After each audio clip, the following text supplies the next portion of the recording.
is that you're going to hear the residents in these locations talk about how bad it is to live next to these massive data centers, yet they are constantly expanding, like over in Arizona, where they're building one of the largest ones yet, and Arizona is basically a desert. Data centers are the backbone of AI technology, but in partnership with our stations across the country, we saw how they are dividing communities worried about higher utility bills.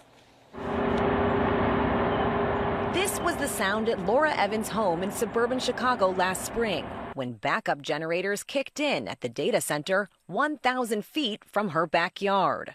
And it never goes away. Never goes away. Laura tells us the data center emits a droning hum 24/7, and it's not just the noise taking a toll. She says in the last year, her average electricity bill has spiked 23%. And how do you budget when it's changing that much in 1 year? You can't. And her electric company warned prices could rise even more, saying one reason why is increased electricity use from data centers and artificial intelligence.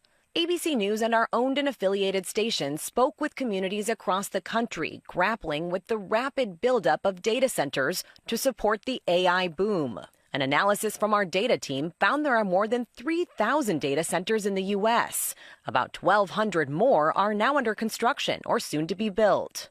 If you're using AI, ultimately a lot of the computation happening there, or at least the storage for that thing, is in a data center somewhere. It's just a massive construction site. A 2-hour drive from Laura's home, we visited the site of what will be one of the biggest data centers in the U.S. in the small town of Port Washington, Wisconsin.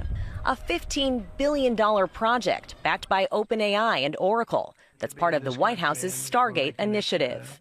The campus sits on a plot of farmland bigger than 500 football fields and will eventually use about the same amount of electricity needed to keep the lights on in all the homes in Philadelphia. They'd be putting power lines that are taller than apparently the Statue of Liberty. Tom Utek is an artist who's lived on this land for 40 years. He showed us where the utility company is planning to build a massive power line on his property for the project. They'll just take over your land. Yeah, and we'll fight it to the end. At a town hall this month, we saw how the data center is dividing the community. We are not going to pay double the amount of our utility bills. Do you understand that?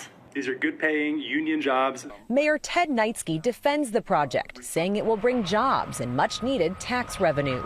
These are huge companies. Are you convinced that they will be willing to invest in this community? They've been awesome.